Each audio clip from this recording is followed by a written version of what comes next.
안녕하세요. 오늘 우리 호세아서 6번째 시간, 마지막 시간인데요.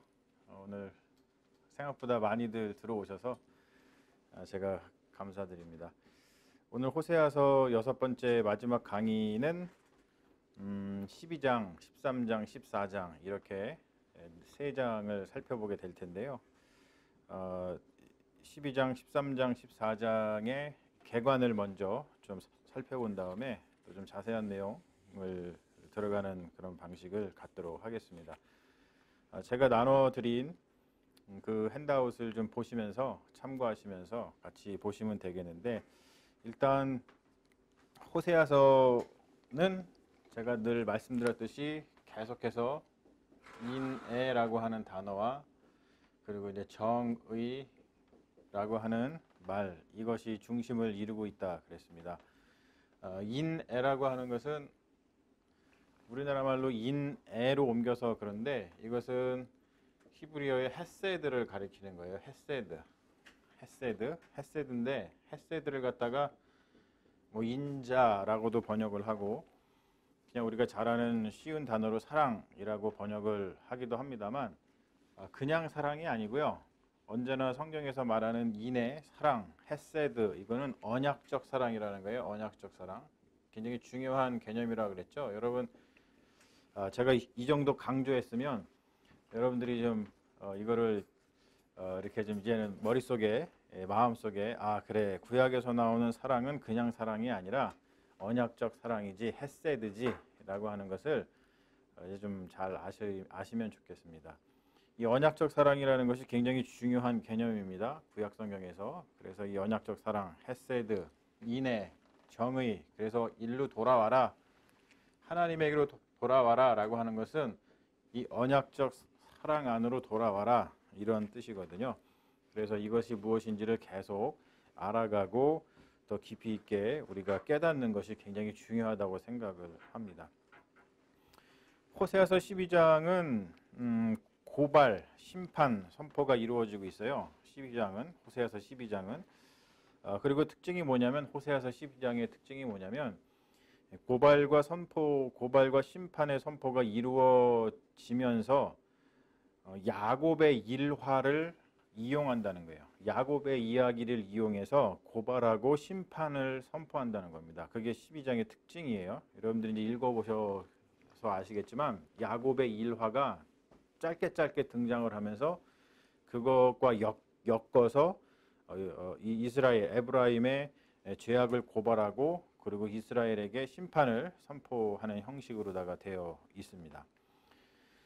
그리고 호세아서 13장은 계속해서 이제 호세아가 1장부터 해서 쭉 해서 14장까지 이제 이 에브라임, 북이스라엘의 어떠한 죄악에 대해서 고발을 하면서 이제 심판을 선포를 합니다만, 호세아서 13장에 나오는 심판의 이야기는 가장 가혹합니다.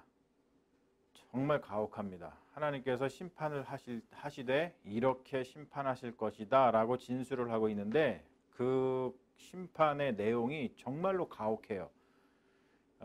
그것을 우리가 좀 보게 되는데, 그렇게 가혹한 심판을 선포하면 사실 우리가 어떤 반응을 보여야 되냐면, 정신이 번쩍 들어야죠.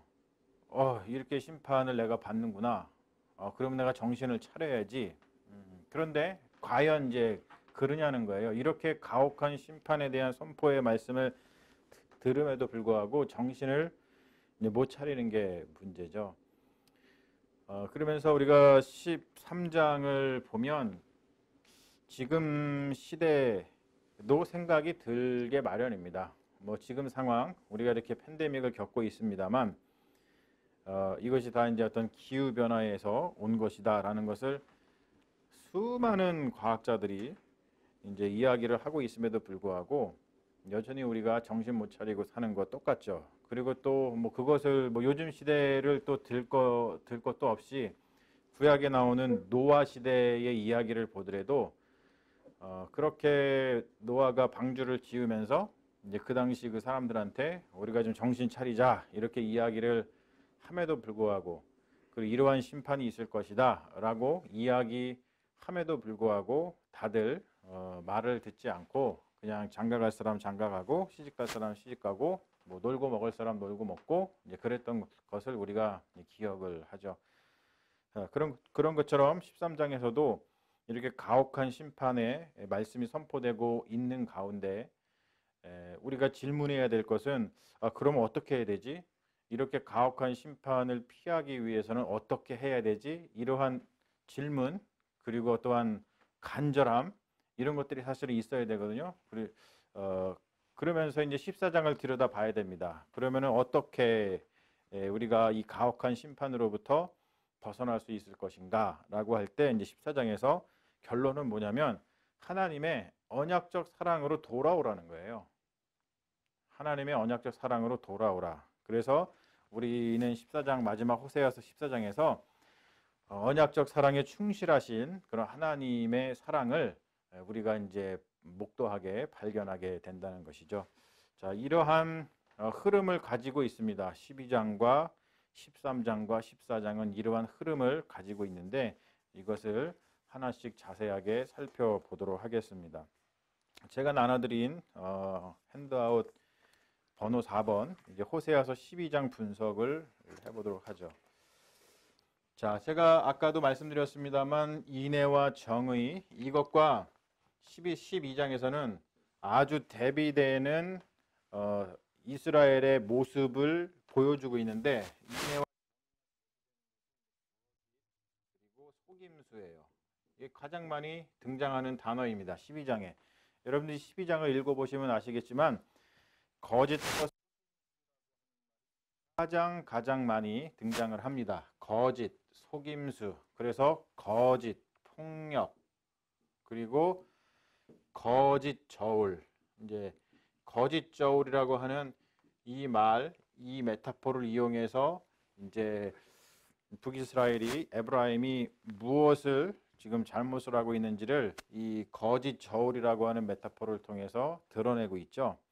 그리고 불의와 공존하는 제사, 피 흘림 이런 것들이 이스라엘의 현실을 드러내고 있어요. 그러니까 원래는 하나님께서 이스라엘을 불러서 인애와 정의 가운데 살아가라고 부르셨는데 근데 이스라엘의 삶의 현실은 인애와 정의는 찾아볼 수 없고 거짓, 그렇죠? 속임수, 폭력 이런 것밖에 없다라고 지금 그 현실을 고발하고 있다는 것이죠. 자, 왜 이렇게 이야기를 하냐면 여러분 그게 중요합니다. 우리가 정황을 아는 게 중요한데 호세아 선지자가 지금 이렇게 가혹하게 북이스라엘의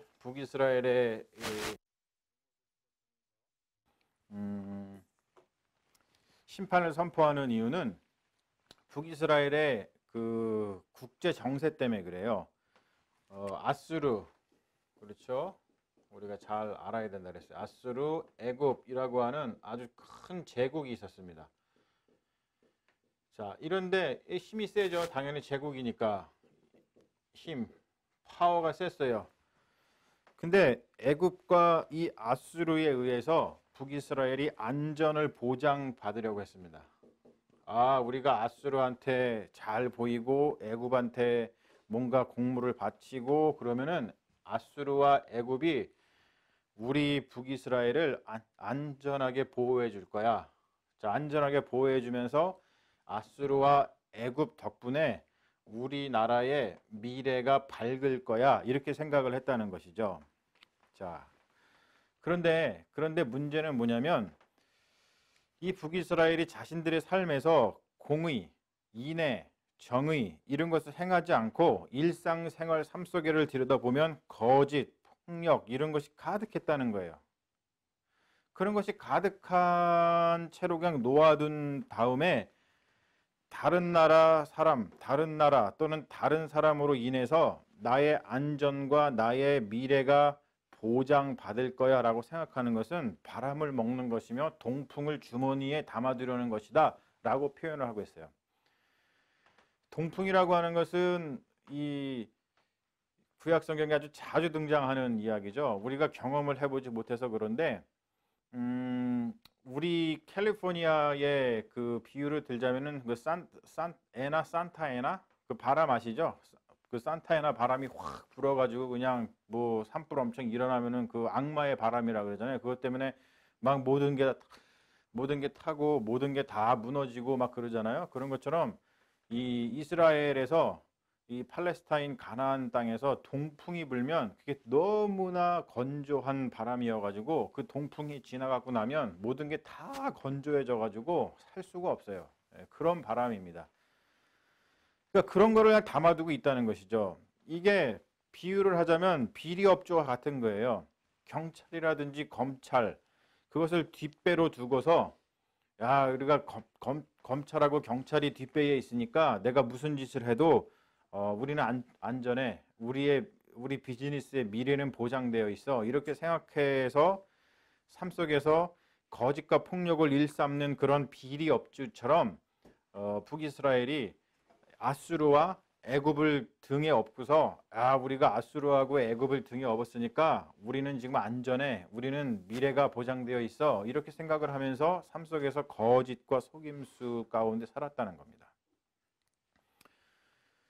자, 여러분 이게 아무것도 아닌 것 같지만 굉장히 중요하다는 거예요. 제가 거기다가 이렇게 좀 밑줄 그어서 제가 좀 코멘트를 달아놨습니다만 자기 자신 바깥에서 오는 것으로 안전과 미래를 보장받으려는 것은 굉장히 어리석은 일입니다. 내가 내 안에 정의가 없고 내가 내 안에서 하나님의 그 인애 그것을 지키려고 하는 하나님의 인애에 이렇게 잇대어서 하나님의 사랑으로 살아가려고 하는 그리고 내 스스로가 정의와 어떤 공의 가운데 거짓과 속임수가 없는 그런 정의와 공의 가운데 살아가려는 그런 삶을 내팽개치고 그냥 겉에서 누가 나를 보호해주고 있으니까 나는 안전해 누가 나를 뒷배를 봐주고 있으니까 나의 미래는 밝을 거야 이렇게 생각하는 것 자체가 굉장히 어리석은 일이라고 하는 겁니다. 사실 이런 것들이 우리가 우리 삶의 주변에서 너무나 많이 보게 되는 그런 삶의 현실들이라는 것이죠. 그래서 이 12장에서 이 호세아가 이야기하는 그 메시지는 뭐냐면 니네들 에브라임 북이스라엘 니네들이 드리는 예배가 너네들이 누구인지를 결정하는 것이 아니라는 거예요. 너네들은 지금 예배를 드리면서 우리가 하나님의 백성이다. 우리는 뭐 그의 기르시는 양이요. 뭐 이렇게 하면서 예배를 드리고 하지만 그들이 드리는 예배가 그들이 누구인지를 결정하는 것이 아니라 그들이 사용한 저울이 그들이 누구인지를 결정한다는 것이죠. 굉장히 통렬한 지적입니다, 여러분. 왜냐하면 여호와를 예배하는 에브라임이 거짓 저울을 사용해서 이웃을 착취한다면 호세아가 그렇게 선포하죠. 너네들은 그냥 가나안인이야. 여기서 이제 이게 사실 이제 조금 그 히브리어 언어 유희인데요. 원래 가나안이 캐나인이거든요. 캐나인. 우리가 이제 우리나라 말로 그냥 가나인이라고 가나안 뭐이라고 읽습니다만은 히브리어로다가 가나안이 캐나안 이건 뭐냐면요.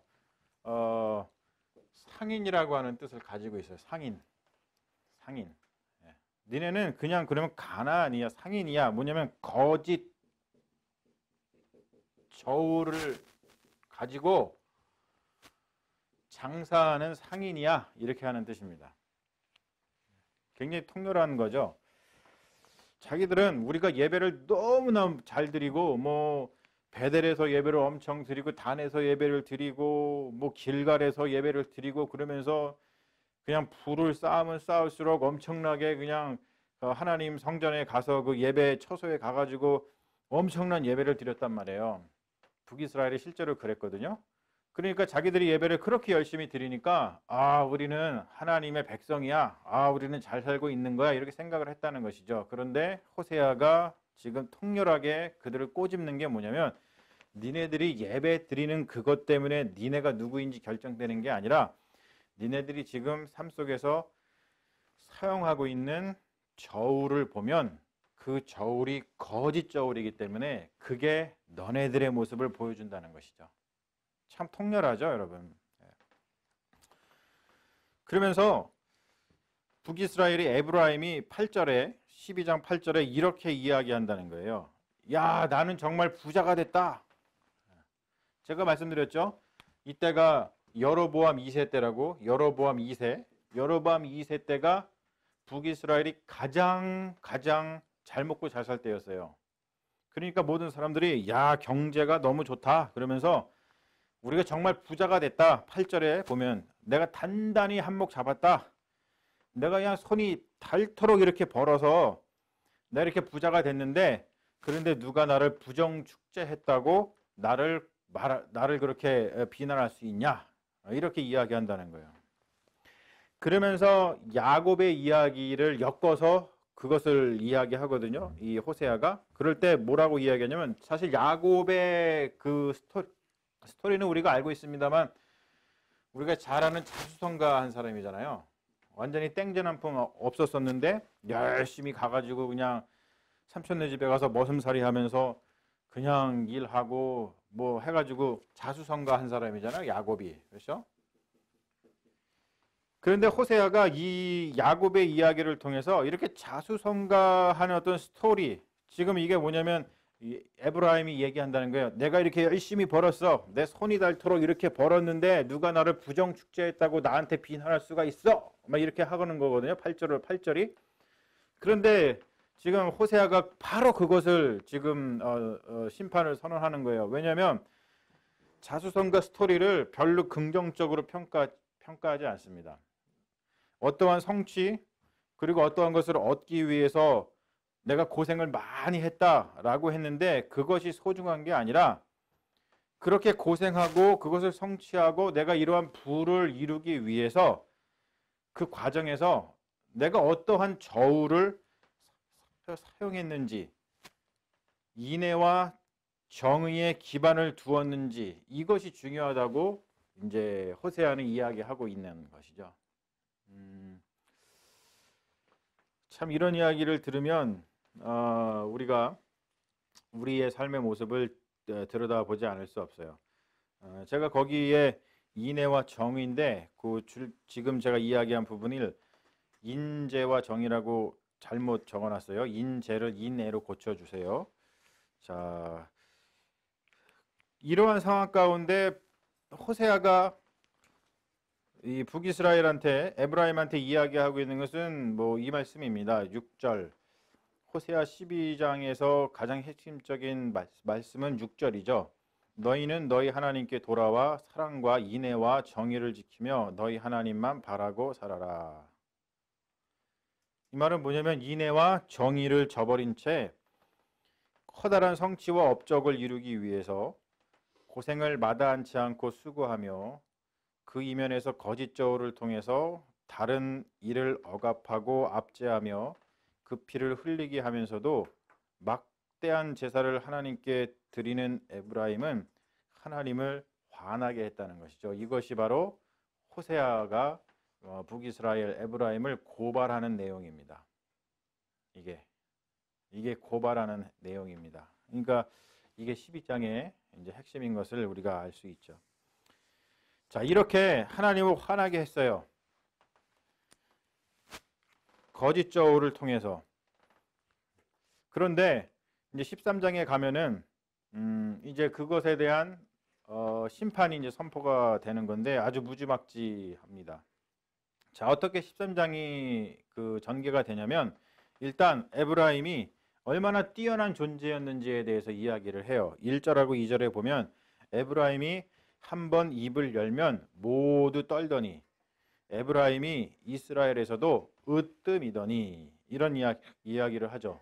우리가 알다시피 에브라임 지파는 굉장한 지파입니다. 진짜 12지파 중에서도 가장 뛰어난 지파였죠. 대단한, 그리고 우리가 잘 알고 있는 유명한 그 성경의 인물들 중에 에브라임 지파가 뭐 엄청 많이 있지 않아요? 그런 것처럼 에브라임 지파가 대단한데, 그러다 보니까 북이스라엘이 10지파인데 10지파를 대표해서 그냥 북이스라엘이라고 부르지 않고 에브라임이다 이렇게 부르는 이유가 에브라임 지파가 대표성을 띠기 때문에 그렇거든요. 그런데 그렇게 뛰어나고 두려움을 일으키던 그 존재가 망하게 됐다는 거예요. 여러분 얼마나 안타깝습니까? 정말 안타깝죠. 그렇게 위대한 인물이었는데 우리가 우러러보고 야 나도 에브라임처럼 됐으면 좋겠다. 다른 지파 사람들이 아 나도 에브라임 지파 사람으로 태어났으면 좋겠다. 이렇게 생각을 했다는 거예요. 그런데 그 존재가 망하게 됐다는 거예요. 얼마나 안타까워요. 그렇죠? 특별하고 뛰어난 존재였는데 바알을 숭배하고 의지하며 더 큰 풍요, 더 안전한 것 그것을 얻고자 했는데 그 결과 죽게 됐다는 것이죠. 선택을 잘못한 것이죠. 그러니까 저 이 말씀을 보면서 거기 제가 그냥 가로치고서 코멘트를 좀 달아놨습니다만 요즘 한국의 세습한 교회들이 다 그렇죠. 너무 안타깝잖아요, 여러분. 참 그 교회를 그렇게 일구신 분들 우리 시대 때 정말 정말 뭐 대단한 일들 많이 하셨죠. 그런데 그 이후에 그 교회들을 다 자식들한테 세습을 하는 바람에 뛰어나고 두려움을 일으키던 그 존재가 지금 다 망하게 됐어요. 다 망해가고 있죠. 그런 것처럼 그런 모습을 우리가 보면서 이제 안타깝게 생각을 한다는 것이죠. 자, 13장에 보면 하나님께서 이스라엘한테 이런 이야기를 하세요. 내가 광야 마른 땅에서 너를 알았다. 출애굽 사건을 이야기하는 건데 출애굽해가지고 광야에서 그러니까 시내산에서 계약을 맺고 광야에서 이들을 돌보면서 만나와 메추라기를 통해서 이제 돌보시면서 내가 너를 알았다라고 이야기를 해요. 알았다. 내가 너를 알았다. 내가 너를 알다. 그렇죠? 히브리 말로다가 야다라고 하는 그런 말이죠. 되게 유명한 말이죠. 알다. I know you. I know you. 영어로다가 I know you. 뭐 이렇게. 왜냐하면 이게 되게 중요한 말이거든요. 알다라고 하는 것은 우리가 무엇인가를 인식하고 어떻게 하는지 아는 것, 뭐 이런 거를 그냥 기본적으로 알고 있지만 더 깊이 들어가면 안다는 것은 뭐냐면 상대가 누구인지를 안다는 것은 그의 필요를 안다는 거예요. 그리고 필요를 아니까 당연히 보살펴 주게 된다는 것이죠. 그리고 더 들어가서 이게 신학적인 의미를 가지고 있는데 알다라고 하는 것은 하나님이 누군가를 알았다라고 하는 경우는 성경에서 내가 그 사람을 선택했다라고 하는 뜻입니다. I know you. 하나님이 I know you. 그러면 그 말은 뭐냐면 그래 너 알아 이게 아니라 내가 너를 선택했어 라고 하는 뜻이에요. 그래서 우리가 찬양할 때 이런 찬양이 있죠. 내 이름 아시죠 내 모든 이런 찬양이 있잖아요. 하나님이 내 이름 아신다. 그렇죠? 그 말은 뭐냐면 하나님이 내 이름을 알아주시네. 기분 좋다 이게 아니라 하나님이 나를 선택하셨다라고 하는 뜻입니다. 하나님이 나를 선택하셨다. 그 말은 뭐냐면 하나님이 이스라엘을 광야에서 알았다라고 하는 뜻은 하나님께서 이스라엘을 선택하셨다라고 하는 뜻입니다. 그래서 이스라엘이 스스로를 무슨 백성이라고 불러요? 자기 스스로를 우리는 선택받은 백성이다. chosen people이다 라고 이야기를 하고 있죠. 그래서 우리가 이 안다는 것이 그렇게 중요합니다. 그만큼 우리가 서로를 아는 게 되게 중요해요. 그리고 하나님을 아는 게 중요합니다. 왜냐하면 우리가 서로 알아야지만 서로의 필요가 무엇인지를 알 수 있는 거고 서로의 필요를 알아야지만 서로 돌볼 수 있는 거죠. 서로 테이크 케어를 할 수 있는 거예요. 그렇죠? 그러니까 여러분 제가 여러분들을 알기를 원해요. 여러분들을 알아서 여러분들의 필요가 무엇인지를 알게 되고 그리고 여러분들에게 이렇게 좀 서로 이렇게 보살펴드리고 돌봐주기를 원합니다. 그런 것처럼 여러분들도 저를 아시고 또 우리 교회 식구들을 서로 잘 알아서 서로의 필요를 이렇게 좀 보듬어주는 그런 따스한 공동체 한번 상상해 보십시오. 얼마나 좋습니까? 그렇죠? 그래서 안다, I know you 라고 하는 것은 굉장히 중요하다는 것이죠. 자, 그런데 더 넘어가서 우리는 언제나 신학적으로 좀 생각을 해봐야 되죠. 하나님과의 관계 속에서 우리가 하나님을 아는 게 중요합니다. 하나님을 안다는 것. 자, 하나님이 우리를 알았다라고 하는 것은 제가 지금 말씀드렸죠. 하나님이 나를 뭐 했다? 선택했다라고 하는 뜻이에요. 자, 이거는 똑같습니다. 자, 그러면 반대로 우리가 하나님을 안다는 것은 무슨 뜻이에요? 우리가 하나님을 선택한다는 뜻이에요. 이게 되게 중요한 개념입니다. 예. 그래서 우리가 잘 알다시피 여호수아서 24장 15절에 보면 여호수아가 이렇게 고백을 하잖아요. 1장 연설을 한 다음에 나와 내 집은 여호와를 선택하겠다. 여호와를 섬기겠다. 이렇게 이야기를 합니다. 자, 그런데 지금 호세아서에서 이스라엘을 북이스라엘을 에브라임을 갖다가 고발하고 심판하는 근본적인 이유는 뭐냐면 하나님이 이스라엘을 알아서 그를 선택했으니까 그들도 하나님을 알아서 하나님을 선택했어야 되는데 이스라엘이 하나님을 선택한 것이 아니라 누구를 선택했다고요? 누구를 선택했다고요?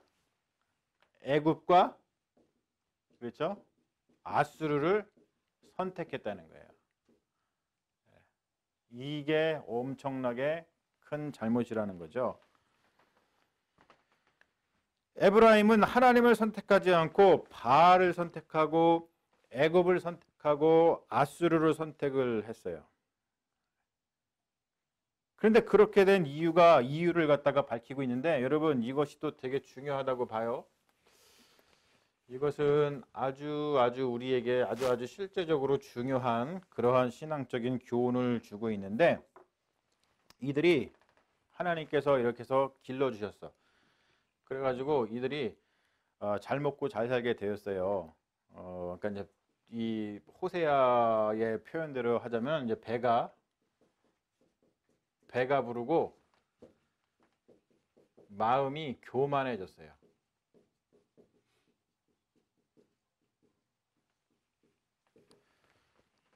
이스라엘이. 자, 그러다 보니까 어떠한 일이 벌어졌냐면 배가 부르고 마음이 교만해지니까 선택을 할 때 하나님을 선택한 게 아니라 누구를 선택했냐면 아수르하고 애굽을 선택했단 말이에요. 그리고 바알을 선택을 했단 말이에요. 네, 선택을. 자, 이렇게 된 가장 근본적인 이유가 뭐냐? 그리고 이렇게 됐을 때에 벌어지는 일이 뭐냐라는 거예요. 이게 여러분 오늘 그 말씀 중에서 가장 중요한 포인트 중에 하나인데요.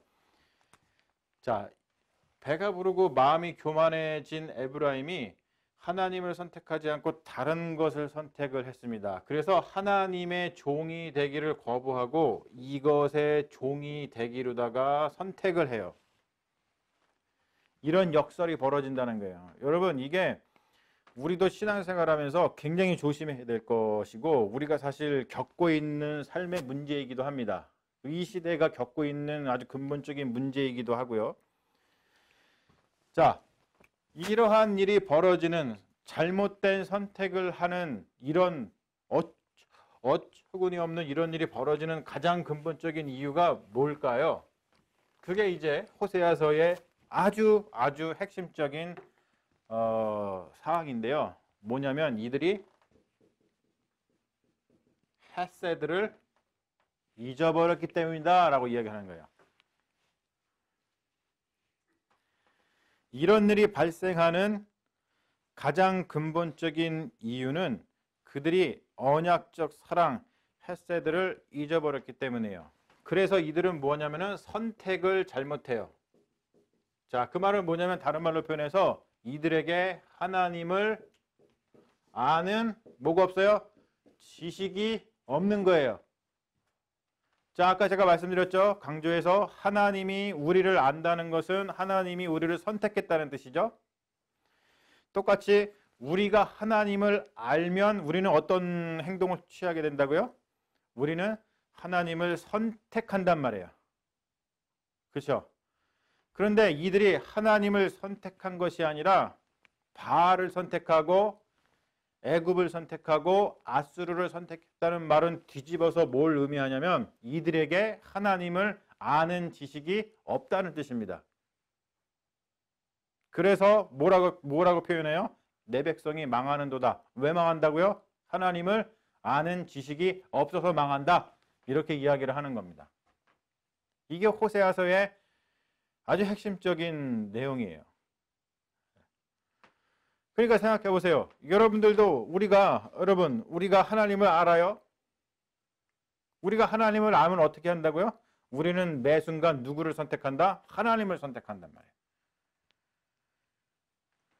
그런데 하나님을 아는 지식이 없으면 하나님을 선택하지 않고 엉뚱한 것을 선택하게 된다는 것이죠. 북이스라엘처럼, 에브라임처럼. 자, 근데 그게 왜 문제가 되느냐? 그게 왜 문제가 되느냐?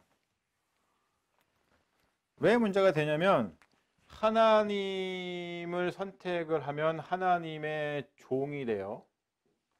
자, 여러분, 종이라고 하는 것은 세르부스라고 하는 라틴어에서 온 거예요. 우리가 이제 이 종이라고 하는 단어는 누가 제일 많이 사용하죠? 성경에서? 여러분, 종이라고 하는 단어는 누가 성경에서 제일 많이 사용해요? 그렇죠. 바울이 제일 많이 사용합니다. 바울이. 예, 사도 바울이 제일 많이 사용하는 게 나는 하나님의 종이라는 거예요. 종. 예. 종이 우리가 아는 말로다가 뭐예요? 이게 서번트잖아요. 서번트. 그렇죠? 종. 우리가 종이다. 예. 근데 라틴어에서 이 세르부스에서 왔는데 이 라틴어의 세르부스가 이제 슬라이브 서번트라고 하는 말을 가지고 이 뜻을 가지고 있는데 이 뜻이 뭐냐면 전쟁에서 포로로 잡혔어요. 포로. 전쟁에서 포로로 잡혔어요. 자, 그러면은 포로로 잡혔으면은 이 포로를 잡은 그 주인이 죽여야 마땅하죠. 전쟁에서 잡았으니까. 그렇죠. 그런데 죽이지 않고 전쟁에서 포로로 잡혔는데 죽여야 마땅한데 죽이지 않고 살려놓은 사람. 이걸 갖다가 세르부스라고 얘기를 해요. 라틴어로 세르부스. 슬레이브, 서번트. 종이라고 하는 것. 그래서 이 용어를 가지고 바울이 복음을 전한 거예요. 내가 하나님의 종이다 라고 말하는 것은 뭐냐면 나는 죽을 수밖에 없는 사람인데 하나님께서 나를 살려놓으셨다라고 하는 뜻입니다. 이게 복음이 담긴 거예요. 거기에. 원래는 전쟁 용어예요. 전쟁 용어. 전쟁에서 포로로 잡았으면 그 사람을 죽여야 되는데 죽이지 않고 그냥 살려둔 거예요. 그것을 세르부스라 그래요. 종이라 그러면 슬레이브, 서번트, 종. 그런데 그 용어를 가지고 바울이 복음을 전하기 위해서 사용을 하는 것이죠. 아, 그렇구나. 하나님께서 나를 살려주셨구나. 원래는 죽었어야 되는데 살려주셨구나. 그렇죠? 그래서 종이라고 하는 용어를 사용합니다. 자, 이 개념을 가지고 이 개념으로다가 지금 오늘 그 호세아가 이야기하고 있는 것을 우리가 봐야 되는데 호세아가 하나님의 종이 될 때가 있고 하나님을 선택을 했을 때 하나님의 종이 됐을 때와 그렇죠? 그리고 다른 것 우상 즉 뭐 이제 우리가 아는 이제 우상 여기서는 이제 바알이라고 얘기합니다만 자 우상 그리고 아수르 애굽 다른 것을 선택을 해서 여기에 종이 되었을 때 문제가 발생한다는 거예요. 자 이들이 에브라임이 우상과 아수르와 애굽을 선택한 이유가 뭐예요? 아 나는 이들을 선택해서 이들의 종이 되면 내가 안전할 거야. 내가 미래가 보장이 될 거야. 내 생명이 유지될 거야. 내 생명이 번영할 거야. 이렇게 생각했다는 거예요.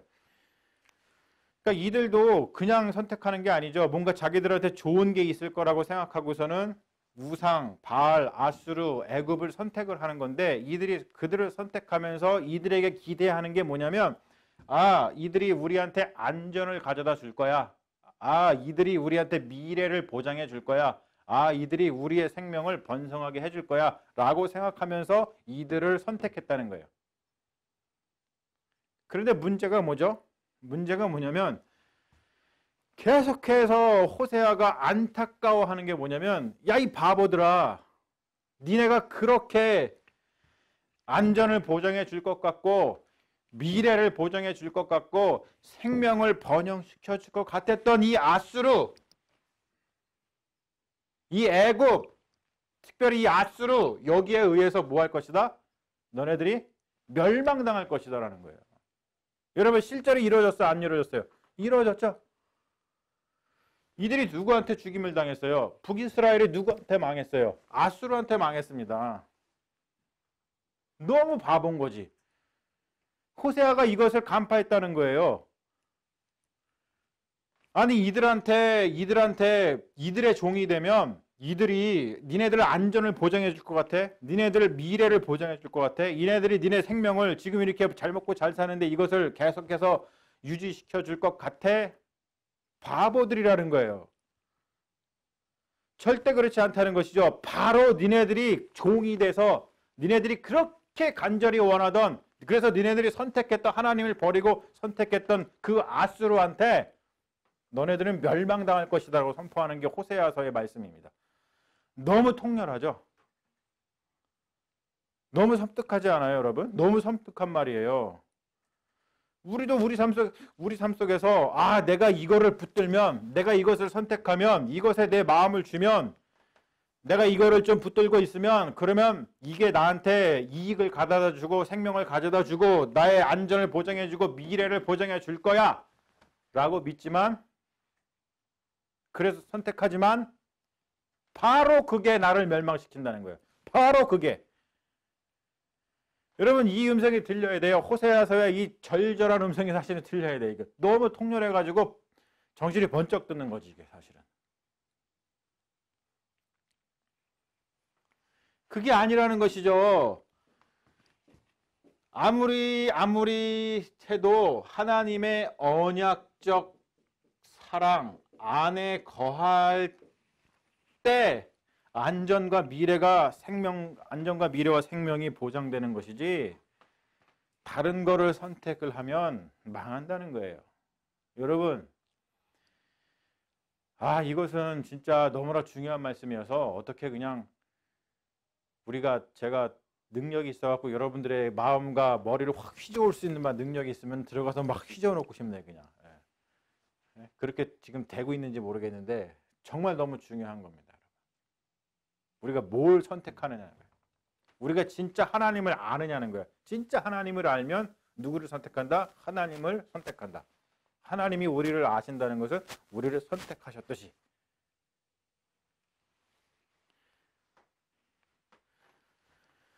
자, 보세요. 13장에서 이 안타까운 상황을 호세아가 전하면서 언약적 사랑, 헤세드를 잊어버리고 하나님 아닌 다른 것의 종이 된 이스라엘에게 선포되는 심판의 말씀이 매우 처참합니다. 매우 처참해요. 13장 말씀을 여러분 읽어보셔서 아실 텐데 너무 처참하죠. 뭐라 그러냐면, 자, 하나님 아닌 다른 것을 선택해서 그들의 종이 된 이스라엘, 그들을 뭐라고 표현하냐면 아침 구름이요, 쉬 사라지는 이슬이요. 여러분 상상해서 생각해 보세요. 아침 구름, 그냥 뭔가 뭉게뭉게 피는 것 같지만 금방 없어지잖아요. 우리 여기 베이 에리어에서 자주 경험하죠. 아침에 막 구름이 있다가 조금만 시간 지나면 이게 언제 없어졌냐? 그렇죠? 아침 이슬, 쉬 사라지는 아침 이슬. 해만 좀 뜨면 언제 이슬이 있었냐는 듯이 사라져 버려요. 광풍에 몰려가는 쭉정이요, 굴뚝에서 나오는 연기 같을 것이며. 자, 그리고 또 뭐라 그러냐면 하나님이 사자와 곰과 흑범 같은 맹수로 나타나셔서 그들을 찢으실 것이라고 이야기를 합니다. 그들의 모든 것은 약탈당할 것이고 그들은 아무런 미래도 기약할 수 없을 것이다라고 선포합니다. 통렬합니다, 여러분. 섬뜩한 거예요. 이거는 정말 하나님을 선택하지 않고 다른 것을 선택한 것에 대한 결과가 이렇게 될 것이다 라고 이야기를 해줘요. 근데 사람들이 믿을까요, 안 믿을까요? 안 믿겠죠. 아이, 무슨 그런 일이 일어나겠어. 아이, 말씀도 심하게 하시네. 에이. 근데 호세아가 그렇게 이야기한다는 거예요. 무서운 선언이죠. 무서운 선언. 자, 이러한 무서운 선언인데요. 이 무서운 선언을 정말로 잘 들은 사람, 이렇게 무서운 선언이 선포되는구나. 그러면은 이걸 잘 들은 사람은 어떠한 질문을 가질까요? 그러면 어찌해야 해야지? 어찌해야 할까?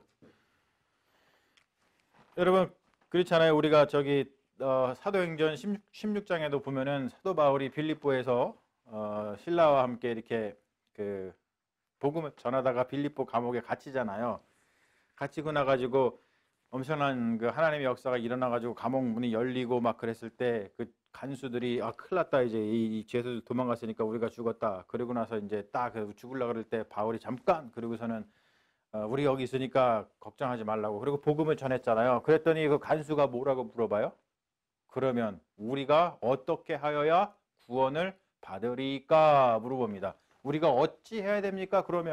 그랬더니 그때 딱 사도 바울이 뭐라 그래요? 사도행전 16장 30절에 주 예수를 믿으라. 그리하면 너와 내 집이 구원을 얻으리라. 이렇게 말씀하잖아요. 그렇죠? 딱 그 상황이에요. 야, 그럼 어떻게 해야 되지? 어떻게 해야 되지 그러면? 이 질문이 우리에게는 늘 있어야 됩니다. 어떻게 해야지 우리가 구원을 받을 것인가? 자, 그 구원의 메시지를 전달해 주고 있는 것이 바로 호세아서 14장, 호세아서의 마지막 성경장입니다. 그것을 한번 들여다보죠. 자, 예언자가 뭐라고 이야기를 하냐면 이러한 상황 가운데 그러면 이 말씀을 읽고 이 선포를 듣고 분명히 이제 사람들이 그럼 어떻게 해야 되지? 의문을 가질 거예요. 그랬을 때 예언자가 선포하죠. 뭐라고 선포하냐면 1절하고 2절에 이스라엘아 너희 하나님 여호와께 돌아오너라. 못된 짓을 하다가 쓰러졌지만 모두 야훼께 돌아와 이렇게 빌어라. 비록 못된 짓은 하였지만 용서하여 주십시오. 이 애원하는 소리를 들어주십시오. 우리가 이 입술로 하나님을 찬양하겠습니다. 이렇게 하라는 거예요. 이렇게 하라는 거예요. 자, 그러면서 우리가 보면 여기서 중요한 이야기를 하고 있는데요. 입술의 고백을 하라 그래요. 입술의 고백.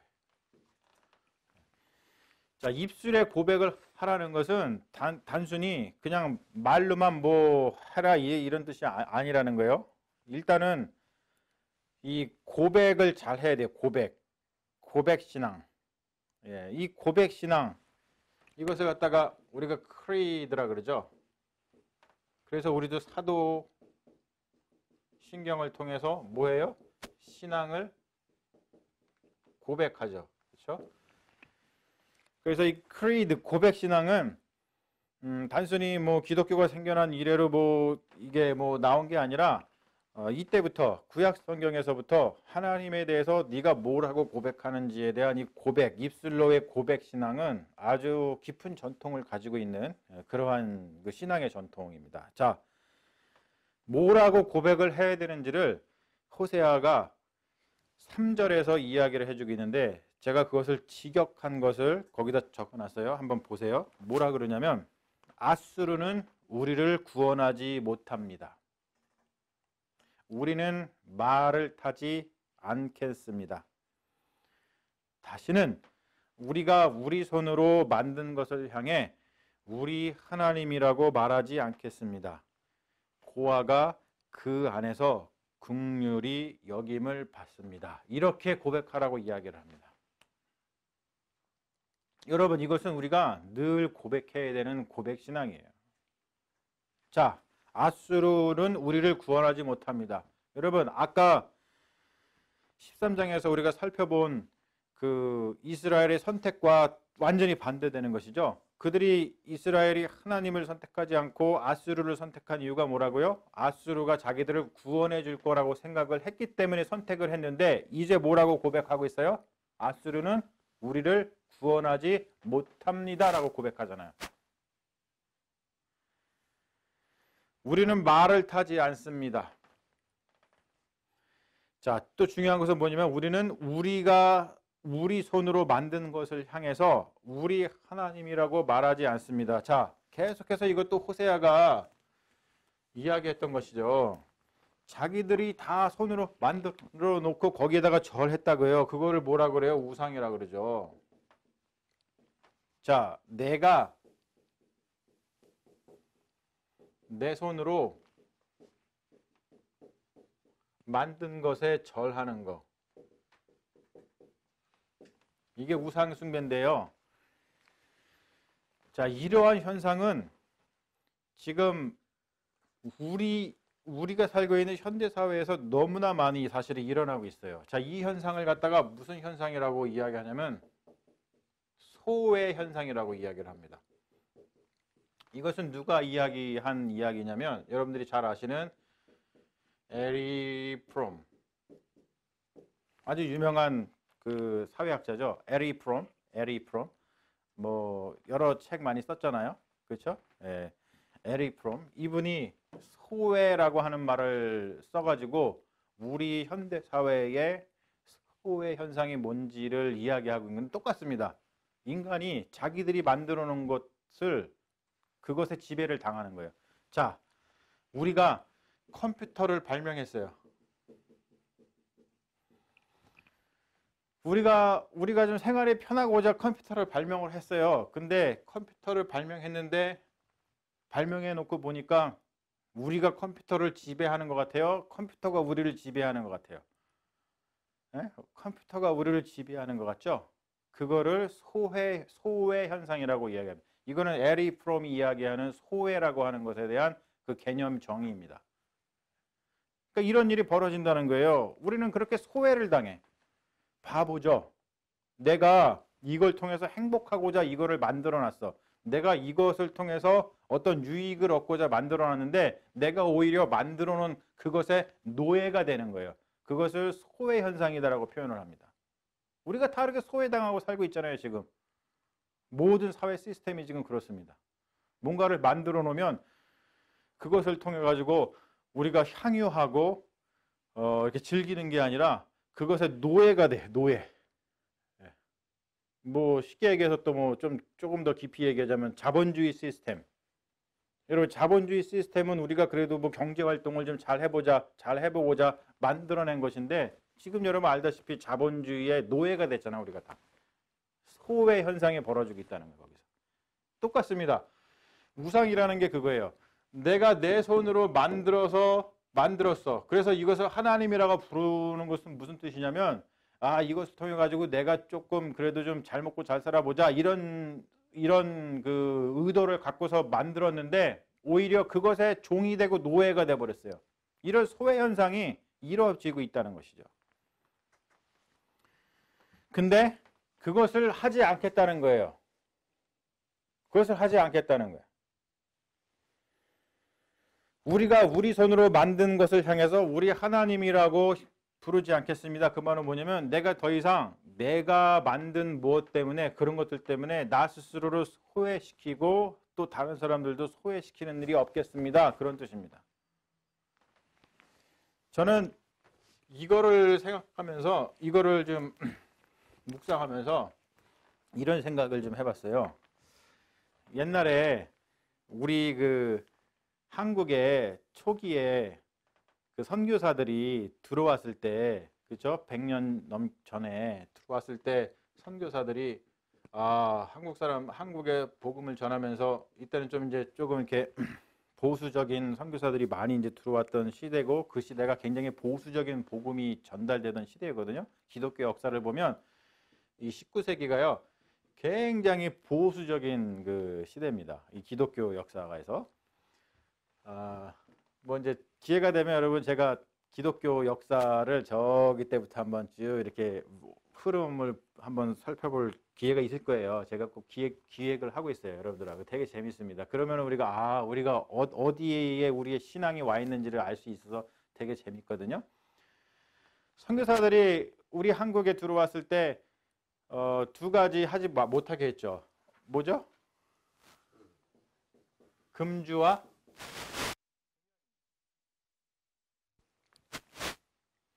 그래갖고 이게 지금까지도 한국에서 코리아에서 개신교인의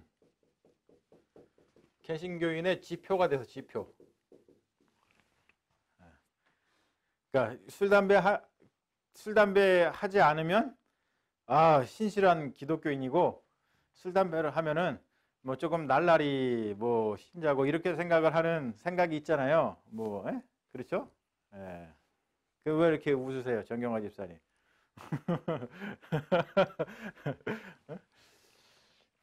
자, 그렇잖아요, 그렇죠? 재밌다. 근데 제가 생각해봤는데 뭐라고 생각을 해봤냐면 지금 시대에 조금 더 시간이 지나면 이런 생각이 드는 거예요. 인터넷, 여기 특별히 유튜브, 이게 너무너무 사람들을 소외시켜. 너무너무 사회적 공해가 많아. 왜냐면요, 너무 가짜 뉴스가 너무 많아.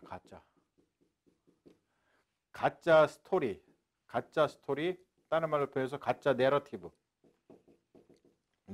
그러죠. 가짜 이야기가 너무 많아. 이게 보통 아닙니다. 보통 문제가 아니에요. 사실은 보통 문제가 아니에요. 예. 지금 뭐 이단들 엄청 판치고 있죠. 유튜브에서 별 이야기를 다 하면서.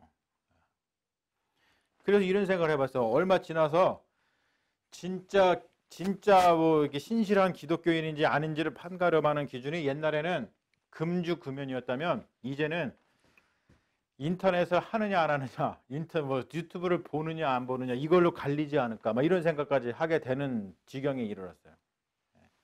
제 말이 맞나 안 맞나 이제 나중에 한번 보세요. 이제 왜냐하면 사람들이 너무 엉뚱한 데서, 즉 뭐냐면 너무 정보에 이 액세스 접근할 수 있는 게 너무 쉬워지다 보니까 편리해지긴 했는데 잘못된 정보를 너무나 많이 얻거든요. 이게 신앙생활에 엄청난 해악을 끼치고 있거든요, 사실은. 실제로 그렇잖아요, 여러분 저기 의사들 찾아가가지고 의사들한테 퍼스크립션 뭐 이렇게 의뢰할 때 내가 인터넷에서 뭐 유튜브에서 이렇게 봤는데 이거 한번 얘기해 보세요. 그 의사들이 뭐라 그래요? 예? 신경질 팍 내고 어떤 사람은 그러면 거기 가서 하시라고 이런단 말이에요. 그렇죠? 똑같아 내가 보기엔. 지금 교회에서도 이런 일이 엄청나게 벌어지고 있어요. 예. 그래가지고 이런 세상이 오지 않을까, 뭐 그런 생각을 그냥 해봤어요. 그만큼 뭐냐면 우리가 we gotta be careful. 우리가 진짜 조심해야 됩니다. 예. 그래서 우리가 좀 이렇게 이 reliable한 공동체, 서로 믿을 수 있는 공동체, reliable한 relationship, 서로 믿을 수 있는 그런 사회적 관계, 이런 거를 만들어 나가는 것이 정말로 중요한 시대가 됐어요. 그래서 저는 교회 공동체가 그 어느 때보다도 중요하다고 생각해요, 지금. 왜냐면 너무 reliable하지 않아, 다. 우리의 관계가. 왜? 서로 믿을 수가 없어. 저 사람이 이야기한 게 도대체 맞는 말인지 검증이 안 되죠. 아무 말 대잔치 뭐 엄청나잖아요, 지금, 여러분. 그래서 우리가 서로 reliable한, 저 사람이 하는 말은 믿을 수 있어. 저 사람은 내가 믿을 수 있어 라고 하는 그 믿음의 공동체, reliable하고 서로 신뢰할 수 있는 그런 공동체, 그것을 세워나가는 게 우리 21세기 지금 시대에 너무너무도 중요한 우리의 과제라고 생각을 하거든요. 그래서 우리 세화 공동체가 그런 좀 reliable한 공동체로 계속 성장해 나갔으면 좋겠다. 그런 사명을 우리가 가지고 있다라는 것을 우리 서로 좀 깨달았으면 좋겠다라는 것입니다.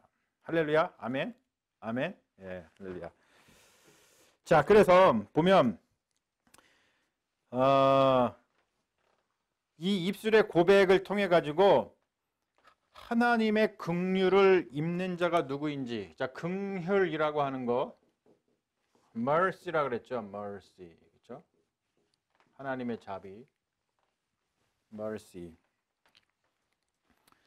하나님이 mercy라고 하는 것은 하나님이 언약적 사랑에 충실하시기 때문에 우리가 그럼에도 불구하고 우리를 사랑해 주시는 하나님의 mercy. 즉 뭐냐면 긍휼은 다른 말로 또 표현해서 엄마 자궁에서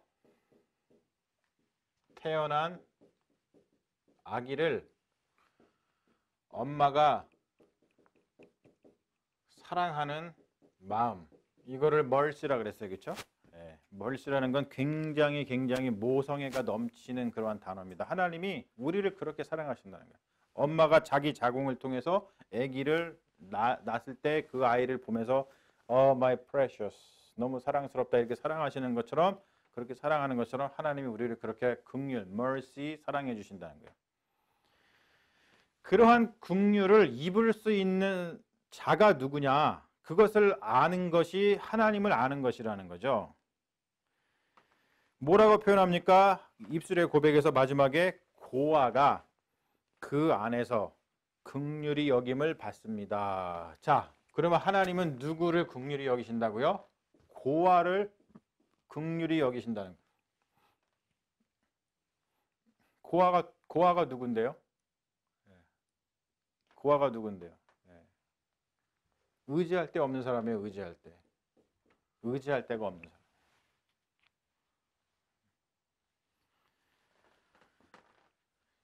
이러한 마음. 자, 그래서 시편 10절 시편에 보면 이런 말씀이 제가 적어놨습니다만, 주님께서는 보셨나이다. 주는 재앙과 원한을 감찰하시고 주의 손을 갚으려 하시오니 외로운 자가 주를 의지하나이다. 주는 벌써부터 고아를 도우시나이다. 그의 거룩한 처소에 계신 하나님은 고아의 아버지시며 과부의 재판장이시라. 여러분, 이러한 하나님을 알게 된다는 것이 너무나 중요하다는 것이죠. 누가 하나님께 긍휼을 입는가? 누가 하나님께 긍휼을 입는가? 고아와 같은 자라는 거예요. 이 메타포죠, 메타포. 예? 그러니까 우리가 선택을 할 때 우리가 고아와 같은 자는 하나님의 은혜가 없으면 살아갈 수 없는 그러한 사람들이거든요. 그러니까 우리 스스로를 그러한 삶의 자리에 늘 놓는 영성, 이 영성이 사실은 우리를 살리는 영성이라는 거예요. 우리를 살리는 영성. 우리가 스스로 우리를 고아와 같은 자리에 놓는 거. 그래서 이런 하나님을 알게 되는 것은 자신들의 참담한 상황을 한탄하며 절망에 빠져 있는 것이 아니라 하나님이 이렇게 고아가 된 이를 보살피시며 도우시는 분임을 깨닫고 그분께 나아온다는 거예요. 자, 우리가 고아가 된다는 것은 뭐냐면 하나님을 아는 것인데, 하나님을 안다는 것은 하나님께 나아온다. 다른 말로 표현해서 뭐라고요? 하나님을 선택한다.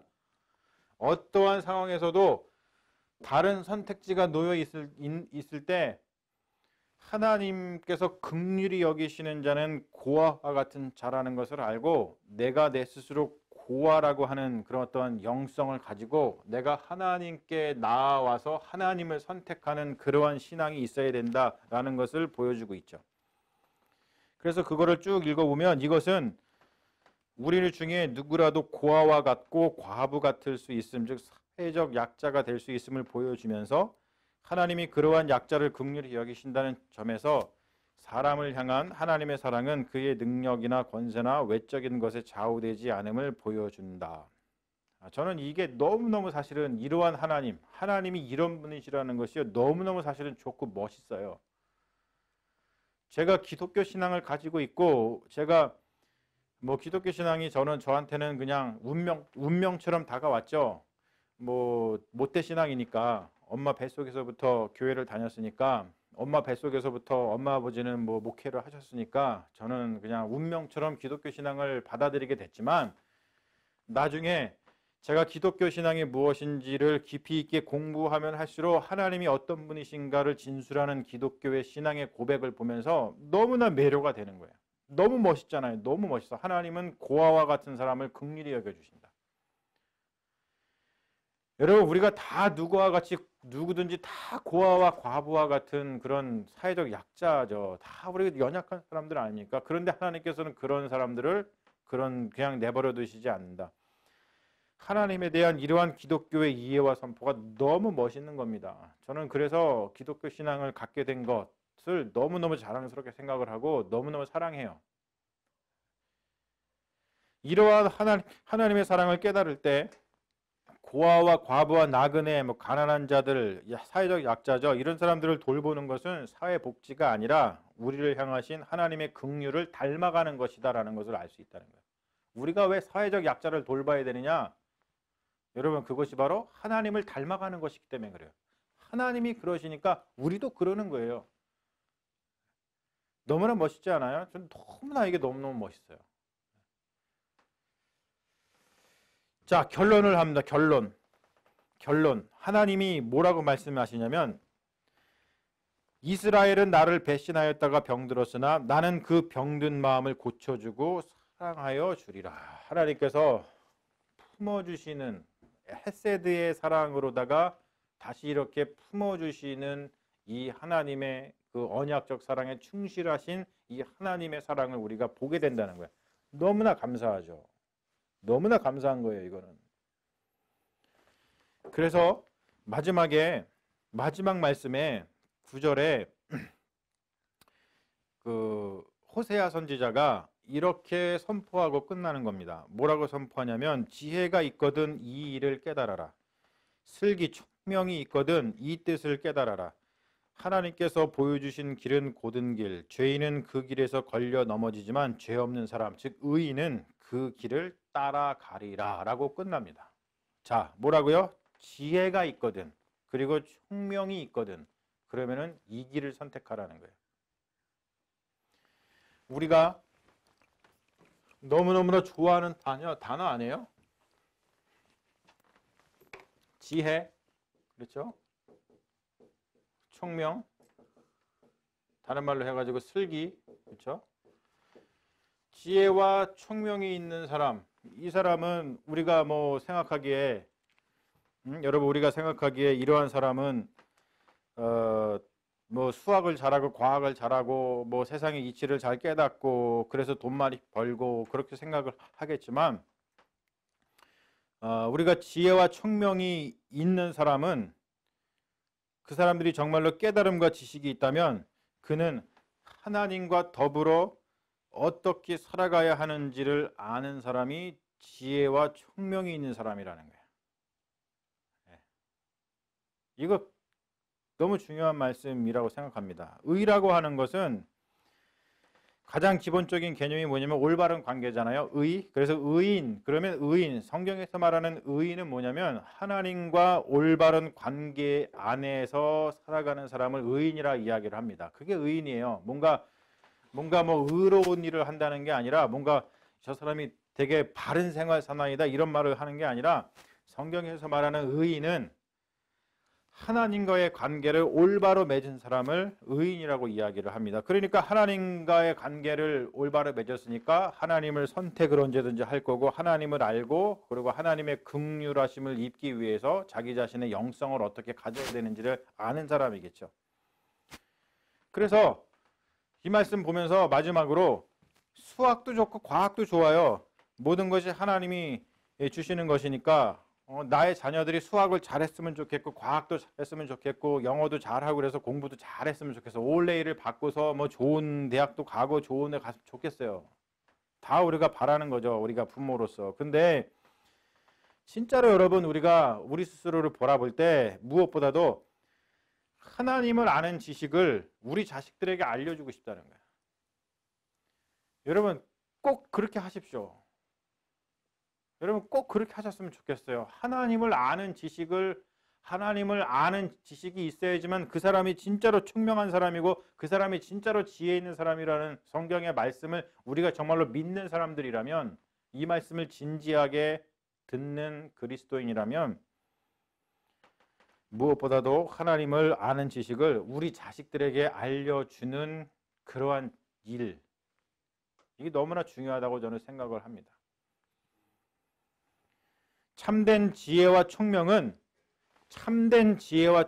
수학을 잘하고 과학을 잘하는 것도 지혜 있고 총명한 것이지만, 진짜 참된 총명과 지혜는 하나님께로 돌이키는 삶이라는 거예요. 여호와께 돌아가자. 즉 뭐냐면, 제가 처음에 강조했듯이 이 호세아서에서 흐르는 가장 중요한 단어인 헤세드, 그렇죠? 인애로 번역을 했어요. 한국말로는 인애, 헤세드로다가 돌아가는 것. 이게 뭐라고요? 언약적 사랑이라 그랬어요. 여러분, 언약적 사랑이 뭡니까? 이 언약적 사랑은요, 그냥 감정적인 게 아니에요. 언약적 사랑은 이스라엘의 역사를 통해서 나온 개념입니다. 이스라엘의 역사가 뭔데요? 이스라엘이 무슨 경험을 했는데요? 무슨 경험했어요? 실제로 구원의 경험을 했잖아요. 구원. 어디서부터? 애굽으로부터.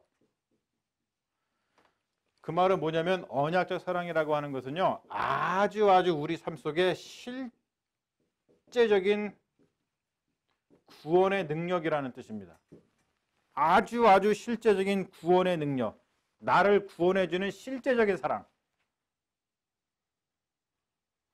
다른 것들은, 우리가 생각하는 다른 것들은 나를 구해줄 것 같아 라고 했던 다른 것들, 지금 이 호세아서에서 그게 우상, 바알, 그리고 아수르, 애굽이라 그랬죠. 걔네들이 나를 구원해줄 것 같았어. 그래서 그들을 선택했다 그랬죠. 그런데 그게 아니라 언약적 사랑이라는 것은 뭐냐면, 그들은 이스라엘을 구원할 능력이 없어요. 구원할 능력이 없으니까 오히려 이스라엘을 망가뜨렸죠. 파멸시켰죠. 멸망시켰죠. 죽음에 이르게 했죠. 그런데 실제적인 나를 구원해주고 실제적으로 나를 생명을 가져다 줄 수 있는 그 실제적인 사랑, 구원의 사랑, 그게 무슨 사랑이냐면 바로 헤세드, 언약적 사랑이라는 거예요. 여러분, 이게 지금 마음속에 이게 막 요동이 쳐야 돼. 우리가 수학을 잘하고 영어를 잘하고 뭘 잘하고 무슨 능력이 있고 이렇게 잘하면 좋죠. 그런 것들이 실제적으로 우리에게 무슨 구원을 가져다 주고 실제적으로 우리를 구원해 줄 거라고 우리가 생각하고 그걸 열심히 하지만, 그래서 열심히 하는 건 다 좋습니다. 그런데 우리가 잊지 말아야 될 것은, 진짜로 우리를 구원하는 실제적인 사랑, 실제적인 능력은 어디에 있냐면 헤세드에 있다는 거예요. 헤세드. 하나님의 언약적 사랑에 있다는 거예요.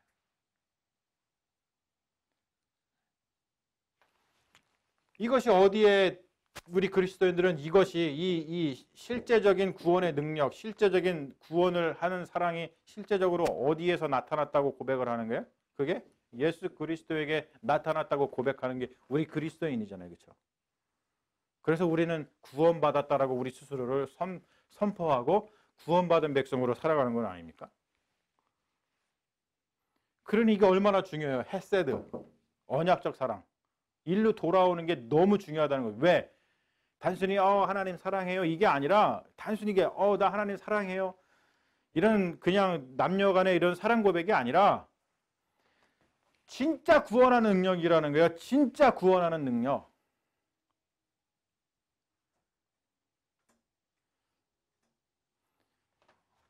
Understand? 무슨 제가 지금 너무 지금 막 내가 이게 좀 절절하게 지금 말씀드리고 있는데 이게 언더스탠이 돼야 돼. 진짜 사랑하는, 진짜 구원하는 능력, 헤세드. 그러면 도대체 어디로 돌아가겠다는 거예요? 진짜 어디로 돌아가겠다는, 도대체 다른 건 구원하는 능력이 없는데 왜 딴 데 돌아가냐고. 왜 딴 걸 선택하냐고요. 진짜로 우리를 구원하는 헤세드로 돌아와야죠. 그게 바로 호세아가 멸망해 가는 북이스라엘, 에브라임 하나님의 백성들에게 절절하게 외쳤던 희망의 메시지입니다. 여러분, 이 메시지가 우리의 삶 속에도 훅 들어와야 돼요. 그래서 여러분, 어떠한 상황에 있든지 내가 무엇을 선택할 것인가, 무엇을 기억할 것인가, 어디로 돌아갈 것인가를 여러분 반드시 알고 살아가십시오. 여러분 헤세드, 하나님의 언약적 사랑으로 날마다 돌아오시기를 바라요. 바로 그 안에 구원의 능력이 있기 때문에 그렇습니다. 할렐루야. 할렐루야. 네. 이렇게 해서 우리 6번에 걸쳐서 우리 호세아서의 강의를 호세아 공부를 마치도록 하겠습니다. 여러분 그동안 긴 시간 동안 함께 해주셔서 너무나 감사드리고요. 우리 호세아서의 말씀을 통해서 여러분들의 삶이 더욱더 하나님의 헤세드 사랑 안에서 풍성해지시기를 간절히 축원합니다. 우리 기도하고 마치겠습니다. 아버지 하나님 감사합니다. 지난 6번의 시간을 통해서 호세아 선지자의 절절한 마음, 절절한 외침을 우리가 공부할 수 있도록 인도하시니 감사합니다. 특별히 오늘 마지막 호세아의 이 절절한 외침을 우리의 것으로 삼기를 원합니다. 나를 선택하라고 하는 수많은 거짓 우상들, 거짓 생명들이 너무나 많이 판을 치고 있는 세상이지만 우리는 여호수아처럼 또 이렇게 호세아처럼 또 많은 믿음의 선도처럼 다른 것을 선택하지 아니하고 오직 하나님을 선택하고 하나님의 언약적 사랑으로 되돌아올 것을 다시 한번 다짐합니다. 하나님 이것이 믿음이요, 이 믿음 안에 있을 때 우리가 실제적인 구원의 능력을 받고 구원받는 사람으로 살아갈 수 있다는 것을 다시 한번 기억하게 하여 주시고 우리의 삶뿐만이 아니고 이러한 실제적인 구원의 사랑을 전달해 주시는, 전해 주시고 우리가 안겨주시는 우리 주 예수 그리스도 우리 하나님을 날마다 전파하는 믿음의 종들 되게 하여 주셔서 이 세상의 모든 사람들이 하나님의 언약적 사랑 안에서 행복하게 또 구원받은 백성으로 아름답게 살아갈 수 있도록 우리 그 일을 하는데 우리를 써 주시옵소서. 주님께서 우리와 날마다 함께 하시며 날마다 언약적 사랑 안에서 구원의 능력을 경험하게 하셔 주실 줄로 믿으며 우리를 구원하신 우리 주 예수 그리스도의 이름 받들어 간절히 기도 올리옵나이다. 아멘.